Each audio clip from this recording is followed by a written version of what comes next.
Hello everyone.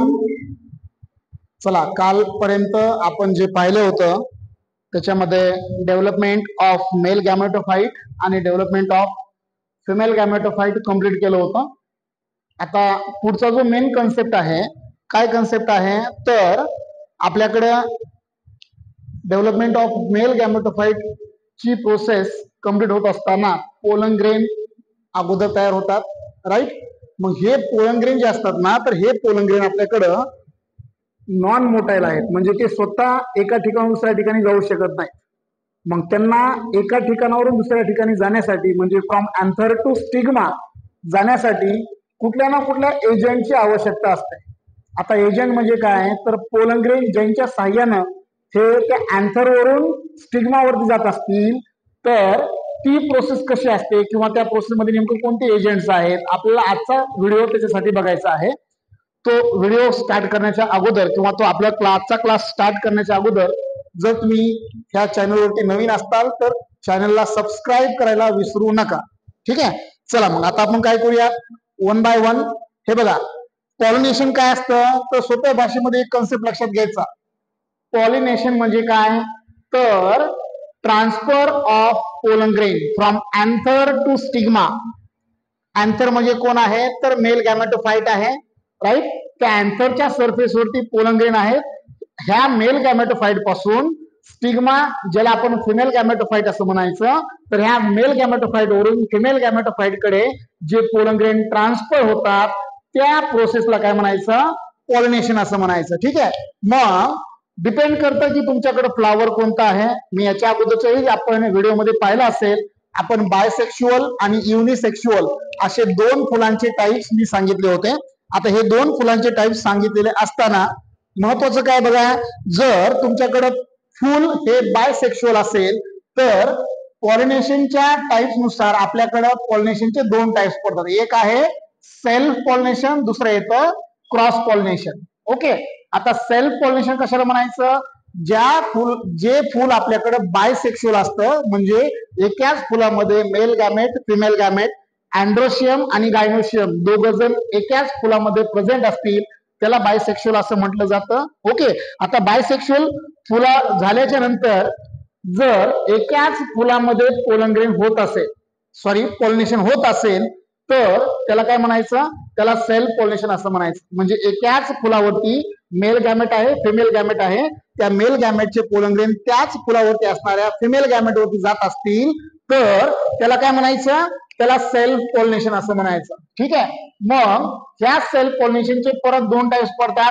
त्यातला पहिला type जो आहे त्याला ॲटोगॅमी असं म्हणायचं आणि दुसरा जो आहे तो गायटॅनोगॅमी त्याला म्हटलं जातं. ओके. आता ॲटोचा अर्थ काय घ्यायचा, सेल्फ पॉलिनेशन. हे जे वरचं सेल्फ पॉलिनेशन आहे ते आणि ॲटोगॅमी दोघांची डेफिनेशन सारखीच येते, फक्त इथं काय घ्यायचं, सेल्फ पॉलिनेशन मध्ये काय होतं, transfer of pollen grain from anther to stigma on a same flower और a different flower on a same plant. समजलं. म्हणजे सोप्या भाषेत काय, जर पोलन ग्रेन हे अँथर स्टिग्मावरती त्या एकाच फुलामध्ये ट्रान्सफर होत असतील किंवा एकाच झाडाच्या दुसऱ्या फुलावरती ट्रान्सफर होत असतील तर त्याला काय म्हणायचं, त्याला सेल्फ पॉलिनेशन असं म्हणायचं. मग आता जे मी तुम्हाला सांगितलं की एकाच फुलामध्ये पोलन ग्रेन ट्रान्सफर होत आहे, एकाच फुलामध्ये पोलन ग्रेन ट्रान्सफर होत असतील तर त्याला सोप्या भाषेत काय म्हणायचं, त्याला ॲटोगॅमी असं म्हणायचं. ठीक आहे. Transfer of pollen grain from anther to stigma on a same flower, then it is called as autogamy. Okay. आता गायटॅनोगॅमीचा अर्थ काय घ्यायचा, transfer of pollen grain from anther to stigma transfer of pollen grain from anther to stigma from one flower to another flower on a same plant. जर एकाच plant वरती दोन फुलं असतील तर एका फुलाचे पोलन ग्रेन दुसऱ्या फुलाच्या स्टिग्मा वरती पडत असतील तर त्या प्रोसेसला काय म्हणायचं, त्या प्रोसेसला गायटॅनोगॅमी असं म्हणलं जातं. ठीक आहे.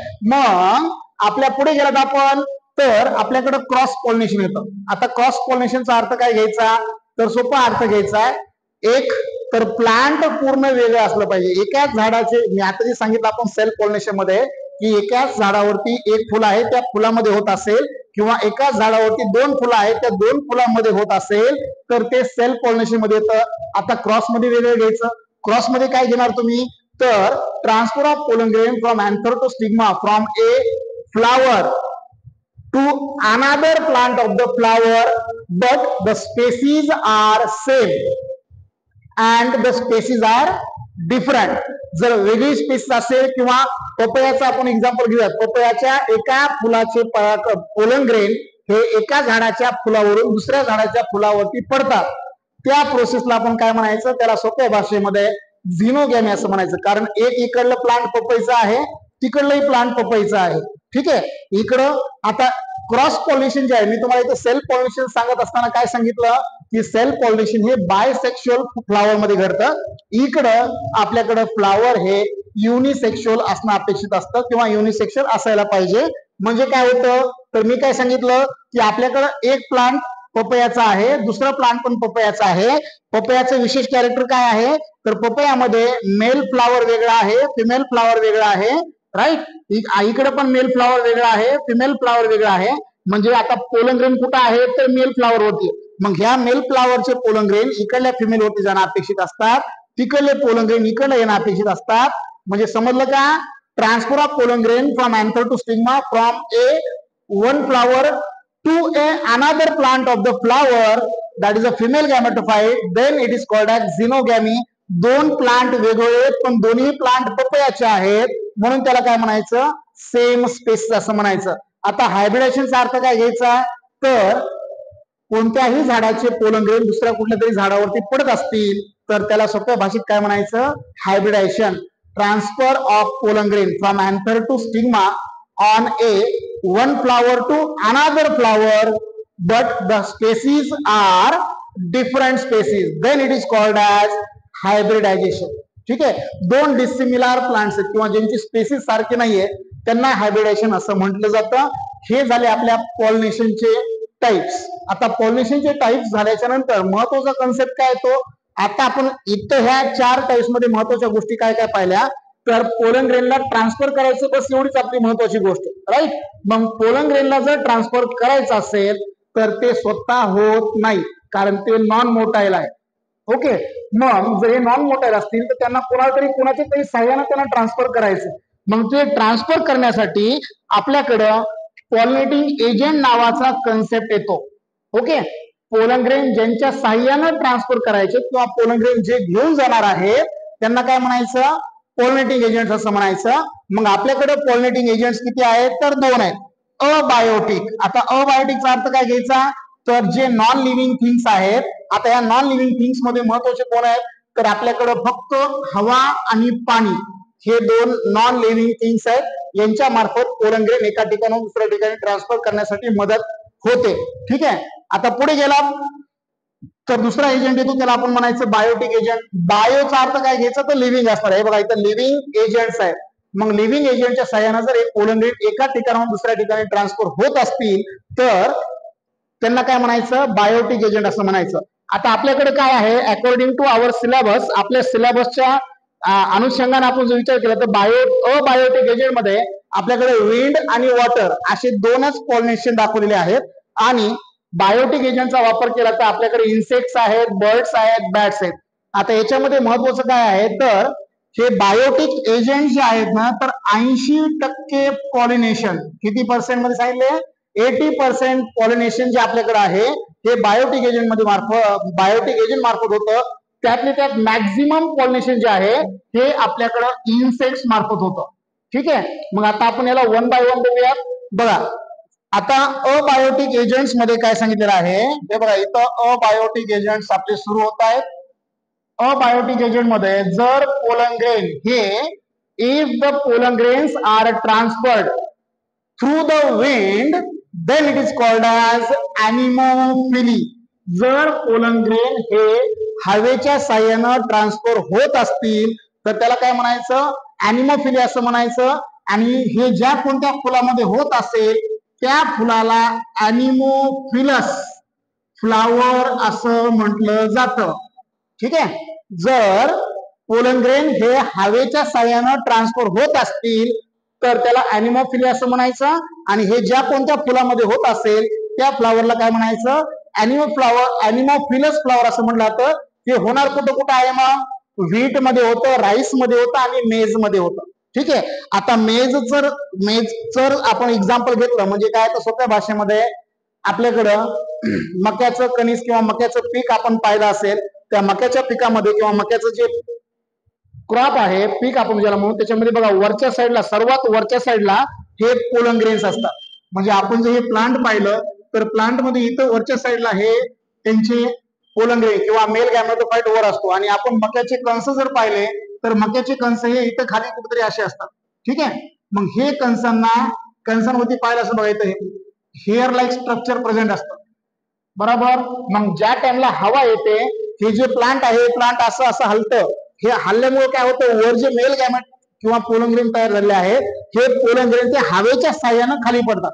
जसे खाली पडले, हे हेअरी लाईक स्ट्रक्चर इथं जे प्रेझेंट आहे हे त्यांना लगेच ट्रॅप करतं. Okay.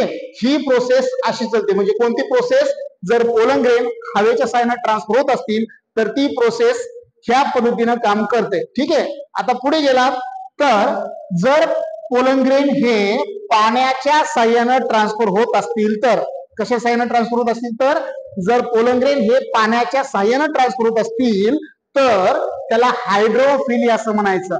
If the pollen grains are transferred with the help of water then it is called as hydrophily. पाण्यामध्ये, पाण्याच्या साह्यानं, पाण्याच्या सरफेसवरती, पाण्याच्या मधून हे पोलन ग्रेन एका ठिकाणून दुसऱ्या ठिकाणी ट्रान्सफर होतात. त्या प्रोसेसला काय म्हणायचं, हायड्रोफिली असं म्हणायचं. आता हायड्रोफिलीचे दोन टाइप्स येतात. नेमकं पोलन ग्रेन्स हे पाण्याच्या सरफेसवरती ट्रान्सफर होत आहेत का पाण्याच्या सरफेसच्या खाली ट्रान्सफर होत आहेत, याच्यानुसार याचे दोन टाइप्स पडतात. पहिला टाइप आहे हायपोहायड्रोफिली. पाण्याच्या खाली जर पोलन ग्रेन ट्रान्सफर होत असतील तर त्याला काय म्हणायचं, hypohydrophily. If the pollen grain are transferred below the surface of water then it is called as hypohydrophily.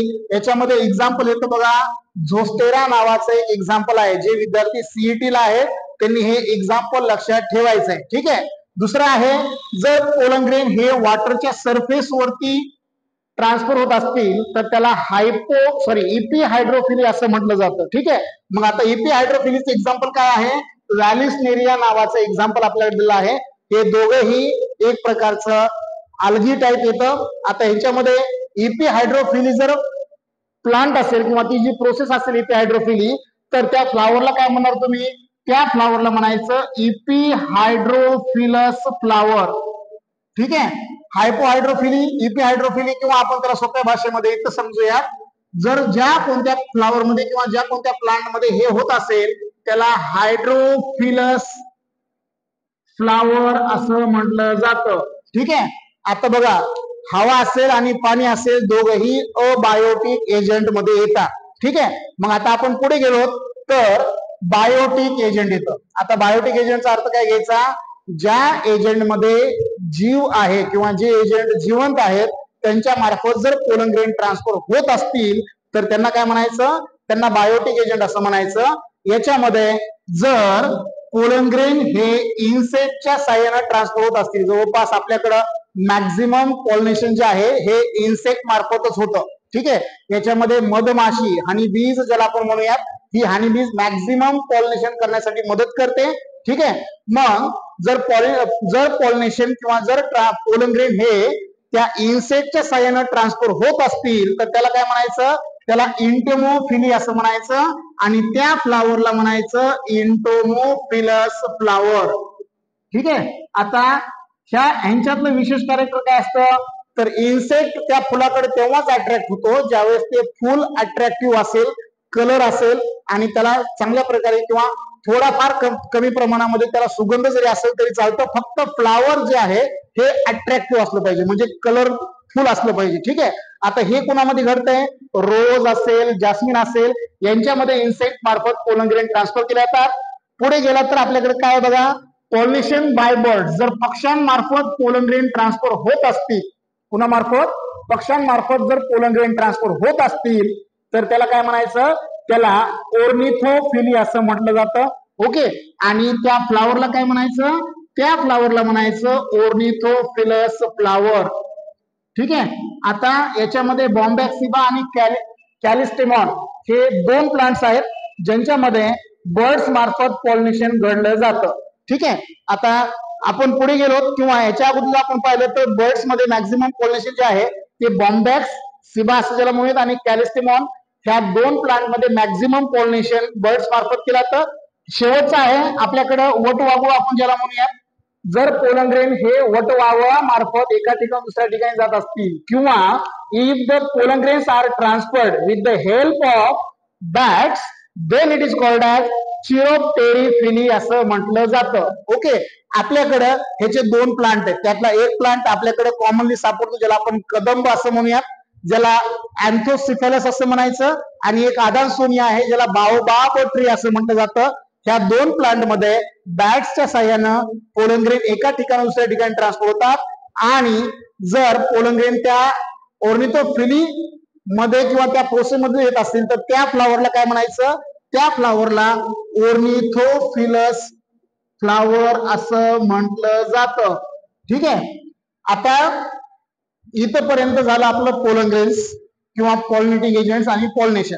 आता बोर्डाच्या परीक्षेमध्ये मॅक्झिमम बघा इथं मी तुम्हाला त्यांची नावं पण दिलेली आहेत. कोणत्या म्हणजे इथं जर आपण पाहिलं तर विंड मार्फत पॉलिनेशन होत असेल त्याला अॅनिमोफिलिया असं म्हणायचं, त्या फ्लावरला अॅनिमोफिलस फ्लावर असं म्हटलं जातं. तुम्हाला हे सीईटी मध्ये मॅक्झिमम त्यांचे एक्झाम्पल त्यांचे नावांबद्दल ती क्वेश्चन असतीलच. ठीक आहे. पुढे गेलात तर वॉटर मार्फत पॉलिनेशन होत असेल त्याला हायड्रोफिलिया असं म्हणायचं. पाण्याच्या सरफेसवरती पॉलिनेशन होत असेल तर त्याला इपिहायड्रोफिलिया असं म्हणायचं. पाण्याच्या सरफेसच्या खाली होत असेल तर त्याला हायपोहायड्रोफिलिया असं म्हणायचं. जर इन्सेक्ट मार्फत पॉलिनेशन होत असेल इंटोमोफिलस, जर बर्ड मार्फत होत असेल तर त्याला ऑर्निथोफिला किंवा ऑर्निथोफिलिया असं म्हटलं जातं, आणि जर बॅट्स मार्फत होत असेल तर त्याला चिरोप्टेरिफिली असं म्हटलं जातं. ठीक आहे. आता हे तुमच्या सीईटी नुसार असणारा टॉपिक प्लस बोर्डाच्या परीक्षेमध्ये define pollination and describe their different types असा एक long answer question short notes मध्ये किंवा आन्सर इन वन सेंटेन्स मध्ये सुद्धा याच्यातल्या डेफिनेशन तुम्हाला विचारल्या जातील. ठीक आहे. आता महत्वाचा एक प्रश्न तुम्हाला आजच्या व्हिडिओ मध्ये सांगून जातो. जे उद्याच्या कमेंट बॉक्स मध्ये तुम्ही याचं उत्तर द्या की पावसाळ्याच्या दिवसामध्येच बेंडकांच्या ओरडण्याचा आवाज का येत असेल. ह्याचं उत्तर तुम्ही सर्वांनी देणं अपेक्षित आहे. कमेंट बॉक्स मध्ये उत्तर कळवा. प्रश्न रिपीट करतोय. पावसाळ्याच्या दिवसामध्येच बेंडकांच्या ओरडण्याचा आवाज का येतो. सोपं उत्तर आहे, फक्त उत्तर सांगण्याचा प्रयत्न करायचा आहे. आजचा व्हिडिओ आपण इथेच थांबूयात. नेक्स्ट व्हिडिओ मध्ये लवकरात लवकर भेटूया.